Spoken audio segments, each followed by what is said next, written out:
Hey there, and welcome to a new episode of the Dietitian Success Podcast, the business, marketing, and entrepreneurship podcast for registered dietitians. My name is Krista Kolajesic, and I am your host. I'm the founder of Dietitian Success Center, and every week I show up and I answer 3 different business-related questions for dietitians. Now, these are questions that have come up in our community forum. We have every 2 weeks within our entrepreneurship membership, we have what we call bi-weekly office hours, where typically it's me who shows up and essentially just does some group business coaching for anybody who wants it. You can pop in and you can ask a question, listen to questions asked by other people.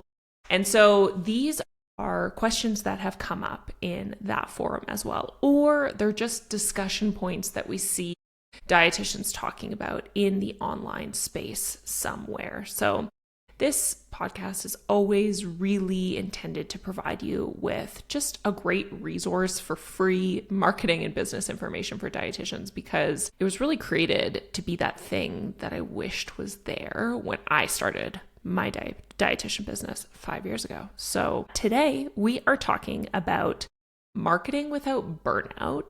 We are going to talk about automation tools like ManyChat and whether you should or should not use them. And then we're going to talk about landing brand sponsorships and some of the things that we have learned about working with brands, about landing brand sponsorships. I'm going to summarize into a few key tips that I have for you if this is a revenue stream that you are hoping to build out in your business. And I always like to start these episodes with a little bit of a personal update too. So this past weekend, it was so funny because this past weekend, as many of you know who have listened to this podcast for a while, I have 2 kids. I have a 2.5-year-old and I have a 5-month-old, 5.5-month-old now. And one of the things we've been working on with my 2.5-year-old son is potty training lately. And it's been a bit of a longer process than I anticipated, but it was so funny because this past weekend we had tickets go on sale for the Dietitian Success Summit, which is our in-person event that's happening in Toronto, September 28th to the 30th of this year. Check it out. The link for the summit is in the description of this episode if you haven't heard of it. But anyways, tickets went on sale for the summit on Saturday. And I also happened to be working on potty training. We happened to be working on potty training that morning with my son. And it was just such a funny experience because I was literally sitting there in my living room. We have this little IKEA potty sitting on the floor of the living room. And I'm refreshing my emails to keep tabs on what is happening with ticket sales for the summit. And I'm like, wow, what an insane dichotomy between the two worlds of being a mom and being an entrepreneur at the same time. And how the two worlds collide sometimes. And it's just such a funny experience. But at the same time, what a cool experience too, and this is a big thing that I want to bring into the summit, especially the entrepreneurship pass, where day 3, we're doing a big business planning session for you to kind of map out your business over the course of the year. And part of that is getting clear on your business vision and what you want your business to look like. And I think what's so cool about these moments in time where I find myself, sitting there in the living room with my kids and I have these business things happening at the same time. And it's such a cool example too of designing your business model to suit your life and the life that you want to build. Because to me, Dietitian Success Center was built around a membership model because I wanted a way to be able to make money without having to exchange my time for money, right? Without having to work with people one-on-one, without having to work with patients and clients one-on-one. And so this was the bigger vision for Dietitian Success Center. And it's just, I love when these moments happen that remind me why I did the thing that I set out to do 5 years ago and why I, put in the work to create this scalable business model. And so part of that business planning session is thinking about like, what is the scalable business model here? What do you want your business to be and to turn into? So all that to say, just such a funny moment and such a moment for reflection, moment for celebration, and a moment for just a little bit of laughter, because sometimes it's just, funny like that. And obviously it's not all rainbows and butterflies. I would say 80% of the time it's pretty darn awesome. Okay, so let's get into it. Let's talk about the first topic, which is marketing without burnout. So I will set the stage for this a little bit in that last week I ran an office hours within the DSC entrepreneurship membership, and it was all related to marketing. And marketing, I find, is kind of a tricky topic. It's a tricky concept throughout all stages of business, because it is a constant, no matter where you are at in your business journey. You will always have to be a marketer. Like, that will never go away.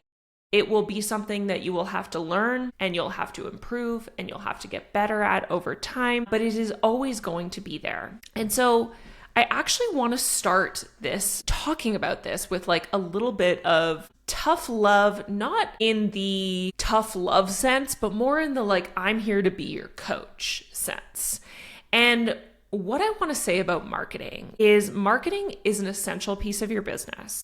And I want you to be very conscious of the excuses that you've been making around why you're not marketing yourself or why you can't market yourself. And I want you to really work on the idea of just bashing through those excuses. So crushing those excuses, recognizing when those excuses come up, like, I don't have time, I just have so many other things to do, and really looking at those moments and asking yourself or telling yourself, well, if nothing changes in my business, then nothing changes. If nothing changes, then nothing changes. It's been so interesting because as tickets have been selling for the summit, we have an intake form that you fill in, which gets you to, especially if you've opted into entrepreneurship, then there's a few different business questions for you to ask yourself. And one of those questions is like, what is the biggest pain point that you're dealing with in your business? And as I've been looking through the answers, business growth is one of the biggest pain points, if not the biggest pain point. Is just figuring out how to grow. And how to grow is really synonymous with improving your marketing. Well, by marketing yourself more, by putting yourself out there more, making sure more people know about your business, like that equates to growth. And so we have to really make sure that marketing is a super critical step and is like non-negotiable in our weekly or our daily business practices. Like, this is how seriously we need to take marketing. It can't be that thing that we just keep putting on the back burner, or else we're not going to see the growth that we want to in our businesses. However, burnout is also a very real thing in business, and overwhelm is a very real thing in business. I still experience this all the time. And now I do have tools to manage this, but like the idea of just having so many things that you could or should be doing, quote unquote, should be doing in your business, and not knowing what to focus on or how to prioritize or how to make the time for marketing when you have an endless list of other things to do, and you have an entire jam-packed schedule full of patients or clients on top of a 9-to-5 job. Burnout is also very real, right? And so I've coined this term, and I don't know, let me tell you. Okay, so wait, first of all, to finish that point before, there's often this perception. So if you're listening to this and you're like, yeah, but Krista, like, I'm still finding it really hard to market my business plus do everything else. I think sometimes there is this perception around marketing where you have to set aside like a full day or a half a day every week or some big chunk of time to really dedicate to marketing every week. And honestly, in the past, this has actually been a way that I've often taught it, because I do find for a lot of people, having that time blocked space in your calendar every week to really dedicate it to this core activity can actually be a really helpful way to make it something that you do consistently. However, this doesn't necessarily work for everyone. And one of the things that I've noticed is that as dietitians start to get busier and busier and busier, it becomes harder and harder to actually allot and set aside that time. And I find that there starts to become a lot more boundary creep where it's like, okay, I said I was going to set aside 3 or 4 hours on a Friday morning to do this, but suddenly I got this influx of patients who are interested in working with me. Okay, I'm just gonna slot them in on Friday morning because it seems like that's the time that works really well for people, right? It's this boundary crossing that starts to happen, which is fair. I mean, that's one of those challenges that happens in business, right? It's that trade-off of like managing our calendar whilst also saying yes to opportunities. And so I get that that's really challenging. So I noticed that for some people, especially as business starts to grow and get bigger and busier, it becomes more challenging to set aside that time. And so I've coined this concept. Now, this is a pretty straightforward concept. And so probably somebody else has thought about this or has coined this in like the internet sphere. But I've never heard it before. And it was something that came to me while I was out for a run because as you all know, as many of you know, perhaps, the best business ideas just come to you when you are, it seems like doing nothing, whether you're in the shower or you're like driving the car, not listening to anything. Or for me, it's always running. It's running when these ideas come to me or out for a walk. And so, it's this concept of, I've coined it as micro marketing, which is this idea that marketing can be done it can be done a little bit at a time. And in fact, when I think about my own marketing patterns and how I make marketing a regular part of my week or day, it's actually much more of this micro marketing habit. So this is actually something that I do. I'm actually not the kind of person who is able really to like time block. That just doesn't really work for me, like time blocking a specific set of hours during the week to do something. I typically like to have things that are just like ongoing. I find that a lot less overwhelming and easier for me to do. And so what do I mean by micro marketing? Well, I mean that marketing can be something that you take 5 minutes to do every single day, 5, 10, or 15 minutes to do every single day. It can mean, I have 5 minutes between these two patients. Why don't I send an email to that person that I said I was going to send an email to? Why don't I follow up with that clinic that I sent an email out to a couple of weeks ago? Why don't I make a connection with that one dietitian and tell them about my services? Because this was a topic that came up actually, by the way, in our office hours, was how awesome making connections with other dietitians can be to growing your business. Because especially if you're a dietitian in private practice and you only see a specific type of patient or client and you get people coming to you for something else. So like I see this most commonly for eating disorders. If there's dietitians who do not work with eating disorders, but they still get referrals or requests, they need somebody to refer out to. So make connections with each other, please. Please, please, please don't work in a silo. But it could be, hey, sending a DM on Instagram to another dietitian. It could be, sending a follow-up to somebody who you had a discovery call with. It could be hopping on Instagram stories and talking about a topic that you just were talking with a patient or client about. It could be sending a pitch it could be getting Claude or ChatGPT to help you craft a pitch to get on a podcast and sending that out to a podcast that you've been wanting to get on. It could be having Claude or ChatGPT help you craft a blog post. This might take you longer than 5 minutes, but realistically with AI tools, like this process is so much quicker than it ever has been before.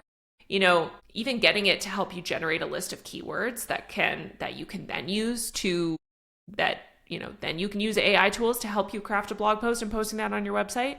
It can be, I have 5 minutes to start pulling together an email for my email list, right? Like, I just think, we have to stop thinking about marketing as something that has to be this like big, massive project every week. Cause I feel like that can be, when we go into it with that attitude, it can feel intimidating versus this micro marketing approach of like, what is one marketing touch point that I am going to make today? Or what is one seed that I am going to plant every day. So a great way that you could actually systematize this and like make this happen in your life is if you're using a digital task management tool, which I always recommend, by the way. So like Asana or Monday.com or ClickUp, make a recurring task. So create a task, and within that task, you'll be able to like include some sort of a description within the task. So open a task and brainstorm a list of micro marketing actions that you could do in your business. And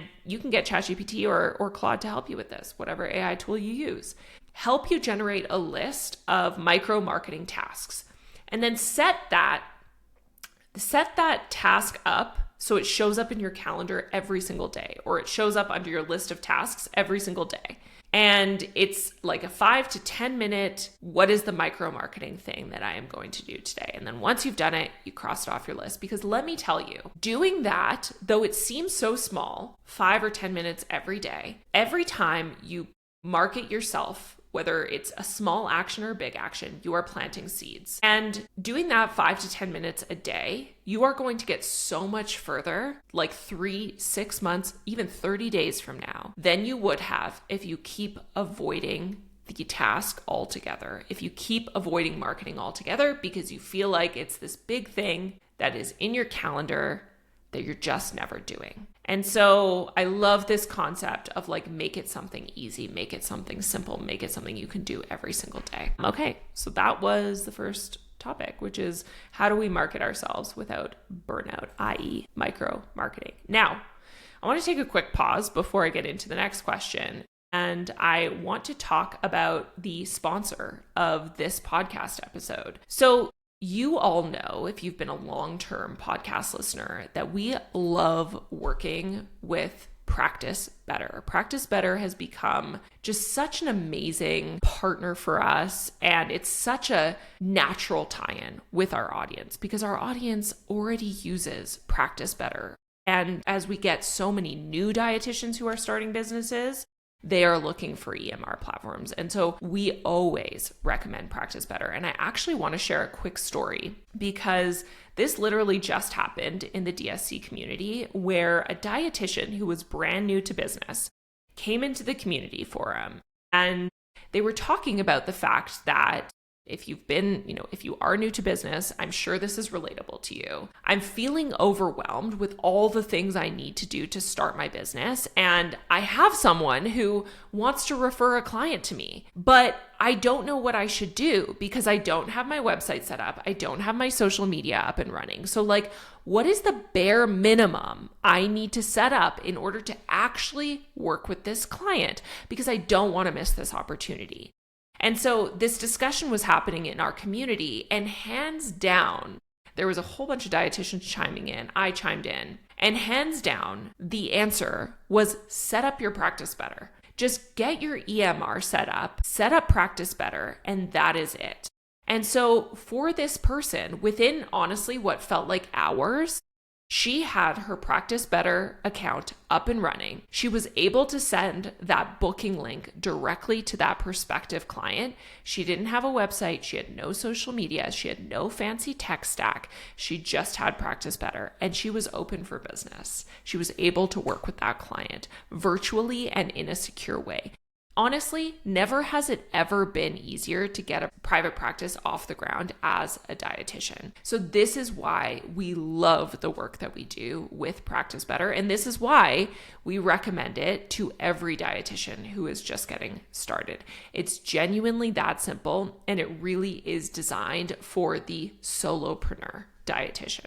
So if you want to try it out, you can click the link in the description of this episode, and you can use the code Dietitian Success 20, all in caps lock. And again, this information is in the description of this episode, and you can actually get 20% off your first 4 months on any paid plan, on any monthly plan, which is an awesome deal. So click the link in the description of this episode and use the code Dietitian Success 20 to get 20% off your first 4 months. Okay, so let's get into the second question here, which is about using automation tools like ManyChat and whether you should or you should not in your business. Now, if you are listening to this and you're like, what in the world is ManyChat? Well, let me tell you.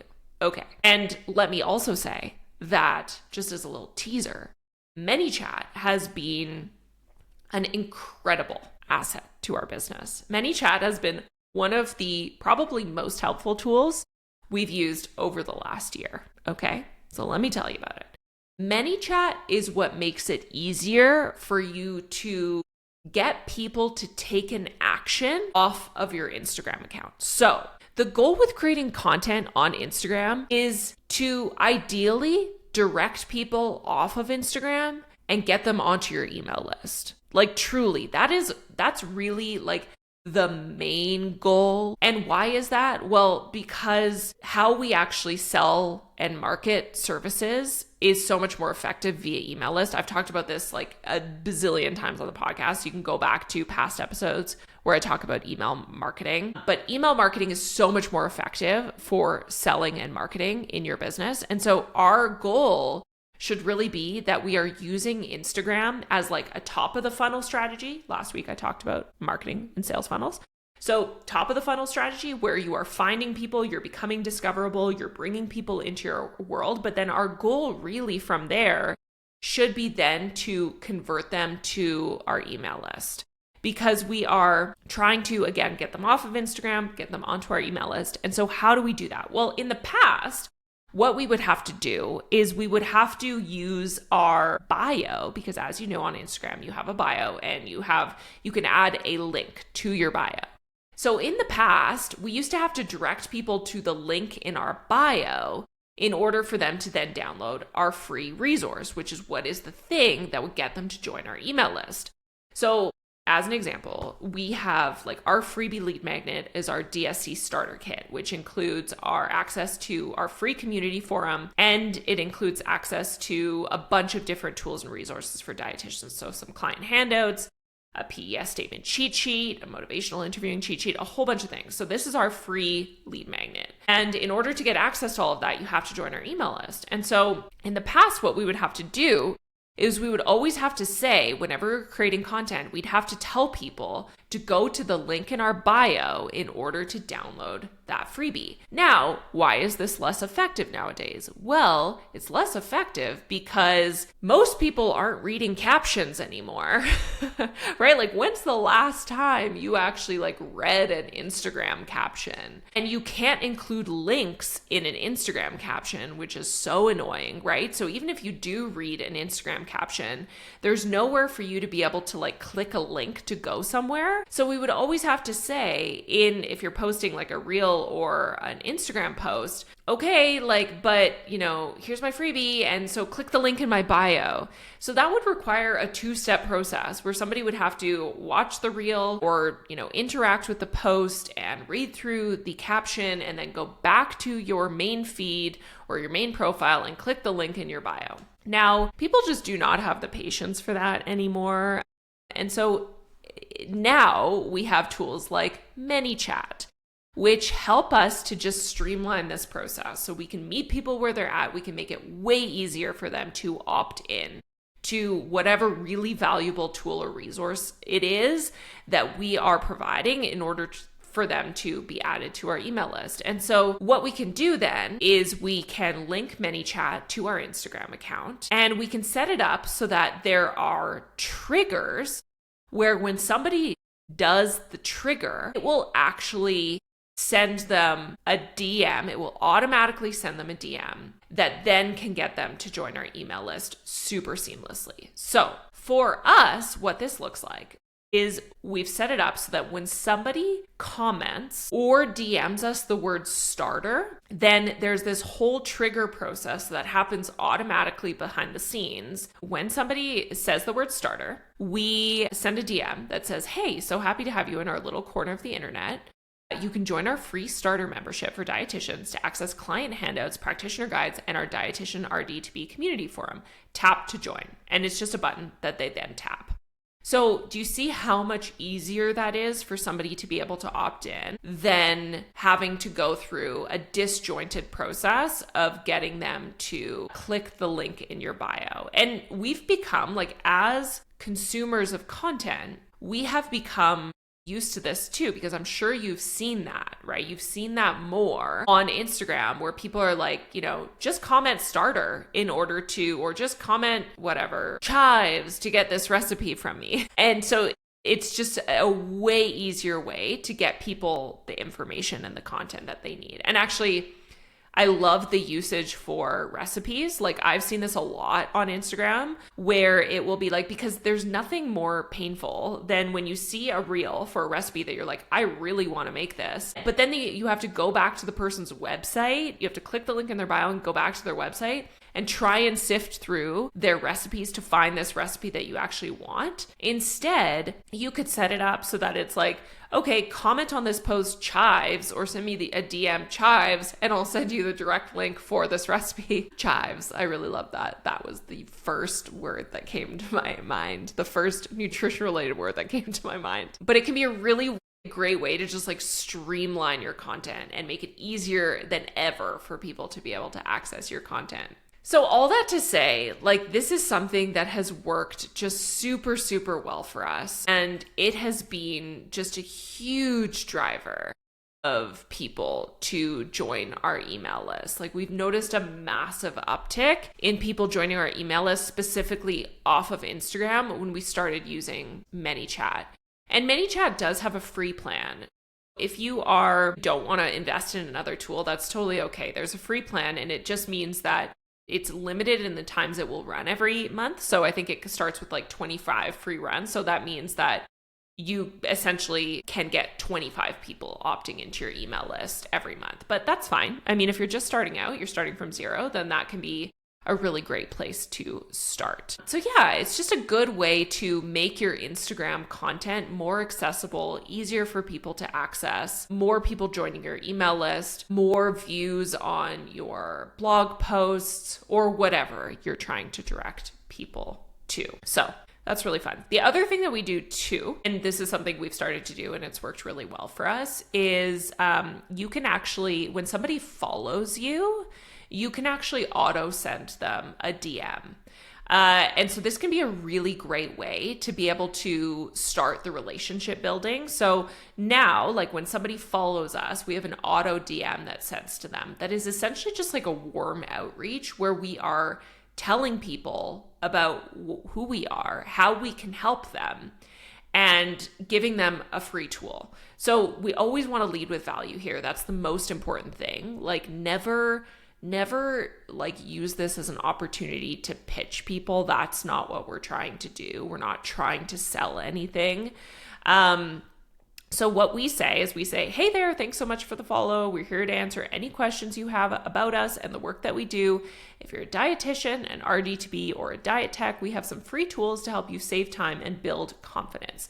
Check out our free starter kit, no credit card required, for 5 client handouts, a PES statement cheat sheet, motivational interviewing cheat sheet, and our private online community with over 7,000 RDs and counting. Will we see you there? And so this is just a warm outreach, hey, we have this really awesome free tool for you, and we would love to help. And we've had a 79% conversion on that, which is killer. Like, that's a hugely high conversion rate. So yeah, I think when you lead with value, that's always the main principle, lead with value. Genuinely just be there to give people something of value for free. And that can really help to start the relationship off on the right foot. But if we're going to be creating content on social anyways, like, using a tool like ManyChat can be really, really helpful. Okay, so that was number 2. Number 3 is landing brand sponsorship. So how do you land brand sponsorships if this is something you've been wanting to do in your business, or if this is something you've been wanting to grow in your business? So for context, over the past, and I would say that this is sort of these principles. So I want to summarize, what I've learned into like 3 things that you want to think about or do when landing brand sponsorships, in order to do it more effectively. And I think that these are universal. I don't think that it really, it's different regardless of the type of sponsor that you're trying to access. I think these principles can be replicated and kind of used across the board. But brand sponsorships can be a really great way to build out a new revenue stream in your business. So for context, within Dietitian Success Center, I would say brand sponsorships probably account for about $10,000 to $20,000 of revenue per year. Now, this is something that could grow significantly. I know it could. Like, this is an area where we could put, once we choose to prioritize it, I really do believe that it could be a huge revenue stream for us. It just hasn't been the biggest business priority up until this point. And so it's been something that we've done, on more of an ad hoc basis. And we kind of have our like core brands that we work with like very regularly, and that's worked very well for us so far. And so we've really loved that.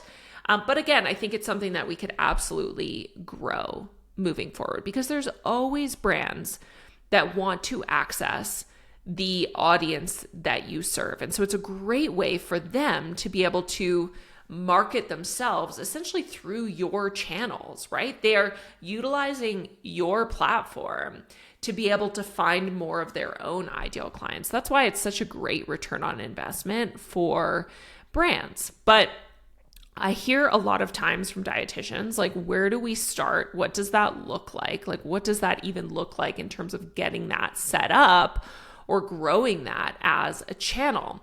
So obviously, this episode is sponsored by Practice Better. And so they are a partner that we have loved working with, and we've worked with them for a really, really long time. And so I want to tie it back to some principles that have really helped us build out our brand sponsorships and really helped us make these connections with brands. So I think principle number 1 that you need to consider is that brands and like partnering with brands, it is so important to think about this like a long-term relationship. Like, though sometimes, and we've had this experience in the past where a brand partnership is a lot more transactional. So, they will reach out to us, a brand will reach out to us, and they'll be like, we want this exact specific thing. So like, we want you to create an Instagram post for us on this. And that's all we want. And it is very transactional. Like, it's like, okay, sure, no problem, we'll do that. And there's an exchange of, we sign a contract, there's an exchange of money. It's like very simple, straightforward, and it is super transactional. Now, that happens sometimes, but I would say more often than not, and the brands who we have had the best results with, and who we've had like the best relationships with, and they've been the most effective for both parties, have really been those ones that we've invested in long-term and like long-term relationships. So we have built relationships with the people, the brand who is like running their sponsorship partnerships or doing their marketing. And it has been something that we have like fostered and put effort into for a really long time. And I think when you have that attitude of like, let's build a genuine relationship here and let's see how we can both help each other, that is so much more fruitful for both parties, because it is something that you can, like, we have had so many more opportunities with these brands because they are top of mind for us when we're thinking about, okay, we have this thing happening. How can we incorporate brands? And we are top of mind for them when they're thinking about, oh, we want to invest in some brand sponsorship. We want to reach more dietitians. Who can we think of? Oh, Dietitian Success Center. They're somebody that we've worked with a lot in the past. And so having that long-term relationship strategy is a really great approach. And treating this as something that should be and can be a long-term, very fruitful partnership. And then that's the other thing too, is like, if you've had a brand that you've worked with in the past, like, follow up, check in, be willing and interested in creating that long-term relationship. That's going to be so much more effective for you as well. Second piece is to make sure that following up often is an important part of your brand strategy. So if you have sent a pitch out or you've made a connection with a brand and you haven't heard anything back, you want to follow up often. And the reason why that is because generally businesses work on budget cycles, which means that they, have a certain budget for a certain amount of time that they have to dedicate to marketing efforts like sponsoring podcasts or influencer marketing or whatever that looks like. And depending on when your pitch hits their inbox, it may or may not be aligned with that timeline. And so, it may be that you've sent them a pitch and somebody's read it and they've thought, oh, that's really interesting. But you know what? We're at the end of our budget cycle, or we are not going into our planning for the next budget cycle until June.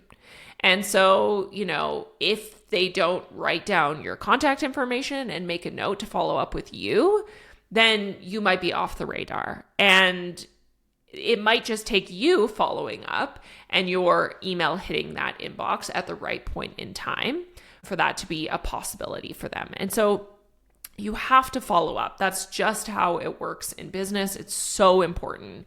You are truly leaving so much money on the table if you do not follow up. So following up often is essential. And make a note to yourself. So for example, for us, like we will be in contact with brand sponsors and they'll be like, you know what, we're actually, we're done our planning for the year, but we are doing our new planning cycle starting in February. And so I will always make a note to myself to follow up with them in January so that I am top of mind for them when they go to do their planning cycle in February. So following up often, super important.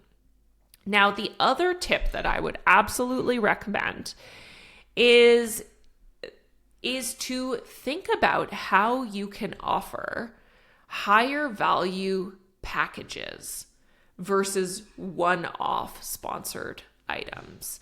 So ultimately, like when a brand is wanting to sponsor something that you do, whether it's social content or sponsor your email list or sponsor a podcast episode or whatever, like they're looking for results, obviously, right? They want to know that your audience converted to a paid customer for them or like increased their visibility, reached more of their ideal client. Like they are looking for results. And so what we have found is that when you just do a like one-off sponsored social post, for example, the opportunity for true results from that, especially if you have a smaller audience, are like, there's just so much less opportunity there to actually see like tangible good results from that post. And you're putting so much pressure on like one post to get a certain result. And sometimes that just doesn't happen. Like we can have the best of intentions and be like, oh, this post is really going to hit. It's going to be amazing. And it just doesn't land for whatever reason. It doesn't get the views that we thought that it would. So what we do now is we've actually created 3 sponsorship packages. There's like a low, medium, and high value tier. And they all include different components. So for example, like our high value tier will include a number of different things. It's like, if you choose to opt into this tier, then we're going to give you some, and we have numbers around all of this, X social posts, X sponsored emails, X sponsored podcasts, and so on and so forth. So it is a package. It is a bundle of different items. And the goal there being that we increase the chances that they will have results from sponsoring with us.